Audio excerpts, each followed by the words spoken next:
La topographie de San Francisco. San Francisco se trouve à l'intersection de deux plaques tectoniques. Entre la plaque marron et la plaque jaune, sur cette carte des plaques tectoniques du monde. C'est pourquoi il y a beaucoup de séismes et c'est pourquoi nous avons une baie très découpée. Ça explique aussi pourquoi il y a beaucoup de collines dans toute la baie, y compris dans la ville. Sur cette carte, avec le relief, on voit bien que le relief ne ralentit pas l'urbanisation à San Francisco. Le mercredi 18 avril 1906, le matin, il y avait à peu près 3000 morts et entre 225 000 à 300 000 de victimes.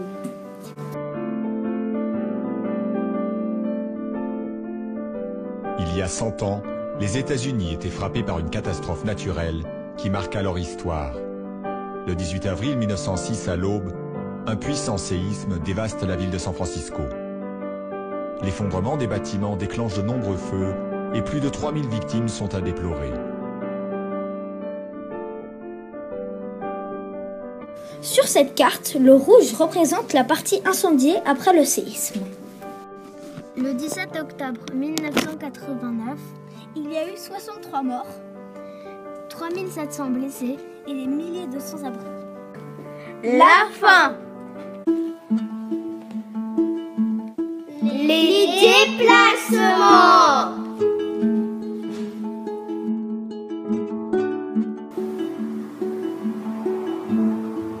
Voici le pont de San Mateo. Il se trouve au sud de San Francisco.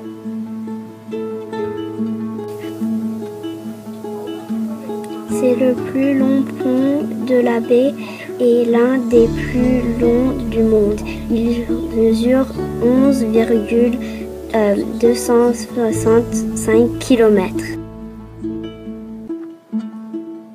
Voici le pont appelé Bay Bridge ou Oakland Bridge. Il relie les villes de San Francisco et Oakland. Il a été reconstruit en 1989 après le tremblement de terre. Il est antisismique. Le Golden Gate Bridge est un pont au nord de San Francisco qui relie San Francisco et Marin County, Sausalito. C'est le plus célèbre pont des États-Unis et il est long de 2,7 km et large de 1,6 km. Au lieu de se déplacer en voiture, on peut se déplacer en métro. Le BART est le réseau de trains pour toute la baie. Si on est un peu nostalgique, on peut utiliser les anciens cable cars. Voici une carte des itinéraires possibles en cable car.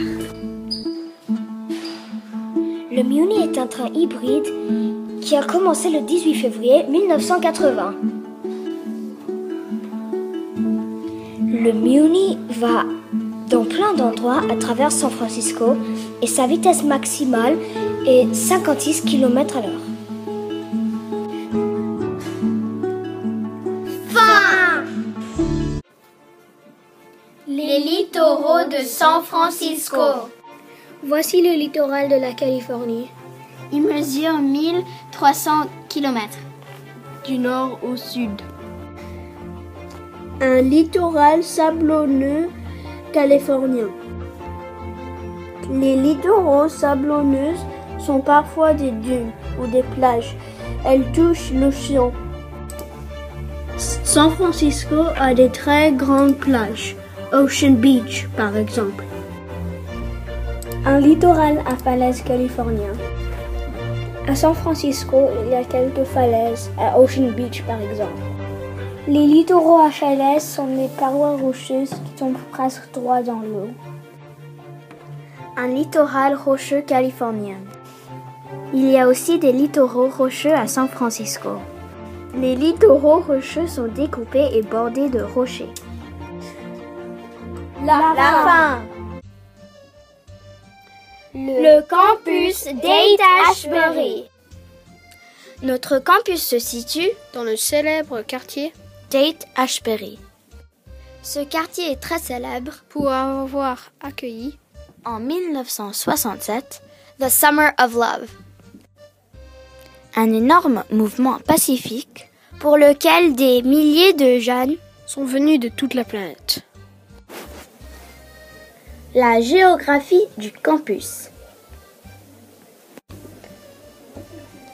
Avant que le campus devienne une école, c'était un monastère, comme vous voyez sur ces photos. Un exemple.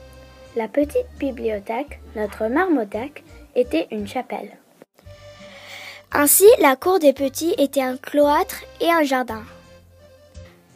Aujourd'hui, notre campus Accueille de nombreuses classes, de la petite section au CM2. Après, les élèves vont sur le campus d'Ortega pour la scolarité du collège et du lycée. mais ceci est une autre histoire. Les loisirs à San Francisco. Nous allons vous présenter quelques loisirs culturels. Le SF MoMA a été créé entre 1992 et 1995. C'est un musée d'art moderne superbe. Voici une photographie du MoMA pendant sa construction.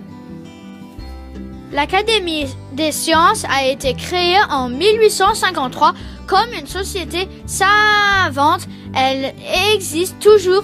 Nous y sommes allés cette année.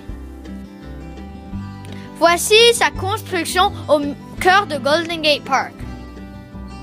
Voici quelques loisirs sportifs. Voici l'Oracle Arena, le stade des Warriors, notre équipe de basket NBA. Il a été ouvert le 9 novembre 1966.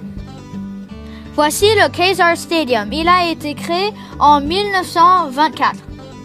Nous y voyons des matchs de foot. Voici le AT&T Park. Il est le stade des San Francisco Giants. Le AT&T Park a été construit dès le 11 décembre 1997 et a été ouvert le 31 mars 2000. Les autres loisirs à San Francisco. Voici le Castro Theater. Il a été construit en 1922. Voici le SF Jazz. Voici sa salle durant la construction. En espérant que vous avez apprécié ce petit tour des loisirs de San Francisco. N'hésitez pas à demander à Henri et à Elisa et Anton. Si vous avez des questions. L'alimentation en Californie. En Californie, nous ne mangeons pas que du fast-food. Au contraire, En effet, la Californie est le verger de l'Amérique. Ainsi, c'est elle qui produit le plus de fruits et de légumes pour le reste des États-Unis. par exemple, elle produit la quasi-totalité des artichauts et des noix aux USA. Ainsi, on peut utiliser des circuits courts, c'est-à-dire quand les aliments viennent d'un espace proche.